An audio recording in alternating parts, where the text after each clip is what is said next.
Welcome back to the Deep Dive. Today, we are strapping in for a high-speed tour through the mind of David J. Schwartz. We're focusing entirely on his 1959 motivational landmark, The Magic of Thinking Big. Oh, what a classic. I mean, it's not just a book, it's practically a playbook for maximizing your potential, and its longevity is just remarkable. It really is. And our mission today is to bypass the fluff and pull out the hard-hitting, actionable strategies. Exactly. Schwartz, who had a PhD and was a university professor, presented something so simple but so profound.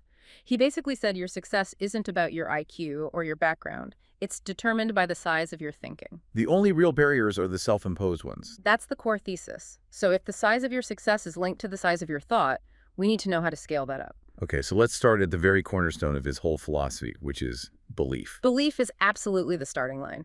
Schwartz is crystal clear in the opening chapters. You have to fundamentally believe you can achieve great things, otherwise you won't. He frames success not just as, money. Right, it's not just wealth, it's personal prosperity, freedom from worry, and maybe most importantly, self-respect. And I think that one line just sums it all up.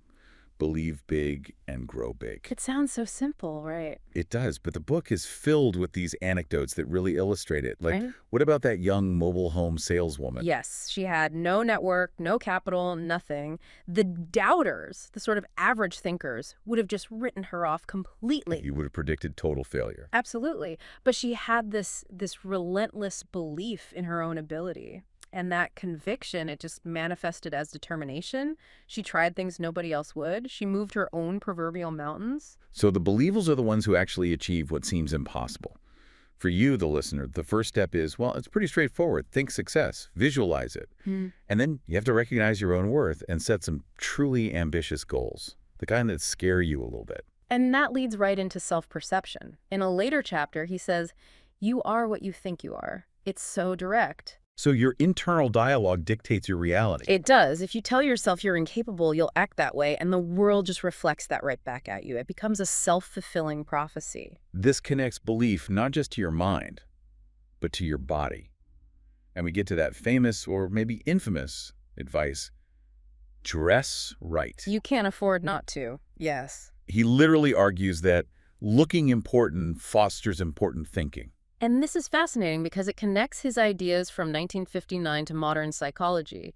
He's basically describing what we now in enclothed cognition. The idea that what you wear affects your own psychological state. Exactly. It's the influence clothing has on the wearer. Dressing with intent signals to others, sure, but it's more about signaling to your own brain that you're prepared, you're confident, you're operating at a higher level. It's the ultimate feedback loop. It is. And to keep that loop going, he stresses repetition. Giving yourself a mental pep talk several times a day. It's like running a little personal confidence commercial in your head. Precisely. You're reprogramming your core belief system. Okay, so once we've established that internal strength, we have to talk about the main internal enemy he identifies. I love this term he uses. Excusitis, the failure disease. It's such an evocative phrase, isn't it? It immediately frames excuse-making as a disease, something you have to cure. A disease where people just rationalize mediocrity instead of taking action. And he breaks it down into 4 common types. The first one is health excusitis. Right. The idea that people let even minor health concerns completely dictate their ambition. And the book points out that successful people, they tend to work around their health challenges. They don't let them become a full stop sign. His cure is pretty aggressive, though. Stop talking about illnesses. Stop dwelling on them. Choose to wear out rather than rust out. Now, this isn't about ignoring genuine medical problems, obviously. It's about refusing to let them become the excuse that limits your ambition. That's a fair point. But do you think he risks minimizing some very real structural disadvantages by just lumping it all under excusitis? That's a really important question. I think you have to remember the context. He's targeting the mental habit of excuse-making. He's not saying the problems aren't real. He's saying your internal narrative is the only thing you have 100% control over. If you believe your health must stop you, well... You will. Okay, I get it. So let's move to the next one. Intelligence excusitis. Ah, yes. The trap of underestimating your own brain power or thinking that raw IQ is all that matters. But his argument is that it's not about the quantity of intelligence. No, it's about the thinking that guides your intelligence. He says a person with an average IQ but a positive, determined attitude will just fly past a genius with a negative mindset. It's all about applied intelligence. And next we have age excusitis. I'm too old to start, or I'm too young to be taken seriously. Both are just self-imposed limits. And his fix is so practical. Just shift your perspective. Instead of focusing on the years you've lost, calculate your remaining productive years. If you have 30 working years ahead of you. That's an enormous amount of time. It's a huge asset. Invest it. Don't waste it being afraid of the clock. And finally, luck excusitis. This one he just completely rejects. Success is cause and effect. It's preparation meeting opportunity. So when you see someone who seems lucky, you are almost certainly seeing someone who put in the invisible effort that generated that result. Luck is something you make, not something you wait for. Okay, so once we've cured the excusitis, the next big barrier is fear. He calls it success enemy number one. What's the antidote? The answer is wonderfully direct. Action cures fear. That's it. That's it. He says fear grows in the space of indecision. The longer you wait, the bigger the fear gets. So you have to isolate the specific fear and then take a small, decisive action to mitigate it. It sounds like a behavioral approach. Using movement to change your mental state. I think he says motions are the precursors of emotions. That is exactly right. And it's such a powerful insight. You can't just tell yourself to feel confident. It doesn't work. But you can control your actions. So practice confident motions. Sit at the front of the room. Walk a bit faster. Maintain eye contact. Speak up. And the confidence will follow the posture, not the other way around. Yes. The physical leads the mental. That is so tactical. I love it.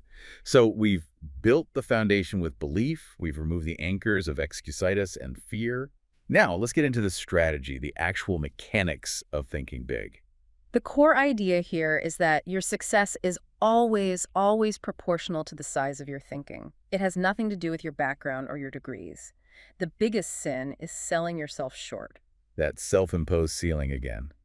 So he encourages you to actively articulate your strengths. Force yourself to adopt a bigger self-image. And this is where visualization is so key. Training yourself to see not just what is, but what can be. The real estate analogy he uses is perfect for this. It is. The small thinker sees a rundown building and just calculates its current dismal value. But the big thinker. The big thinker sees its potential. They visualize a thriving business, a community hub, a residential development. They don't see the dirt.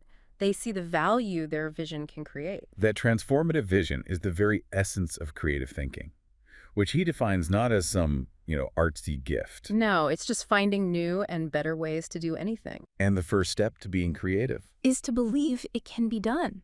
You have to get that failure word, impossible, out of your vocabulary. The moment you think something is impossible, your brain just shuts down. It stops looking for solutions. But belief and creative thinking are just inert without action.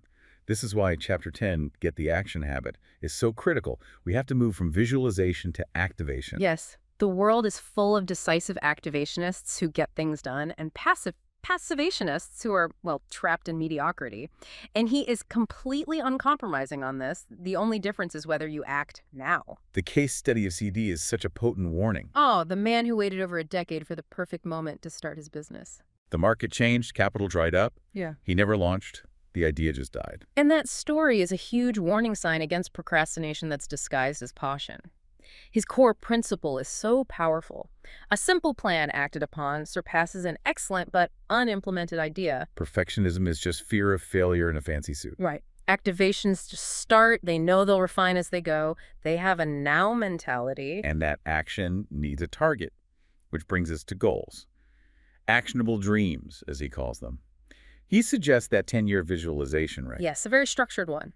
Across work, home, and social life, you have to paint a vivid mental picture of who you want to be in a decade. It's not just about money. It's about character, relationships, your contribution. If you don't define the target, you can't hit it. You can't even aim. So once you've charted that path with action, we have to look at the external forces. Let's talk about the environment. The mind food concept. I love this. Your mind is like a vessel, and it's constantly being filled by the ideas and the people around you. If you feed it thought poison, you stunt your growth. Which is why his advice is to go first class. And this applies to the company you keep, not just, material things. Absolutely, because negativity is infectious. It's an anchor. If you're always around people who gossip, who criticize, who rationalize failure, you will unconsciously absorb those patterns. So you have to consciously curate your social environment. You must seek out conversations that challenge you, that stimulate constructive thinking. And once you've built that empowering environment, the focus shifts to how you influence it, Yeah, which is really the heart of leadership. exactly. Leadership isn't about pulling yourself up. It's about being lifted by the people around you. And he has two core principles for this. The first is trade minds with others. You have to see the world through their eyes, anticipate their reactions if you want to influence them. Like Ted B. in that failed ad campaign. Perfect example. Ted B was a genius, but his campaign only appealed to his own sophisticated taste. He completely ignored his audience's perspective. It was a spectacular flop because he failed to step into their shoes. Influence requires empathy.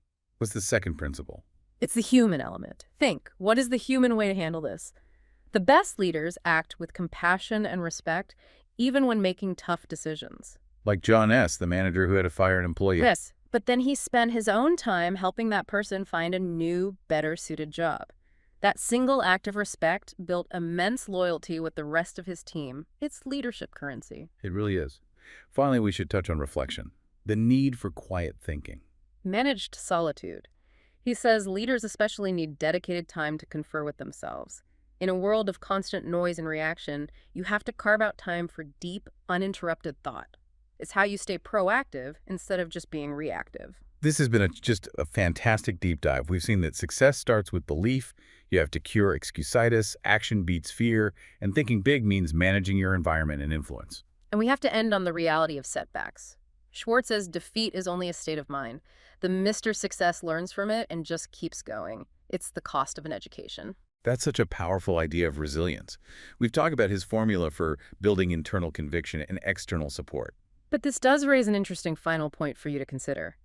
While internal belief is the engine, what happens when those external support structures, the environment, the mentors, the opportunities he says are so important, are just completely absent? So which element, when you're facing sustained defeat, is the real catalyst for victory?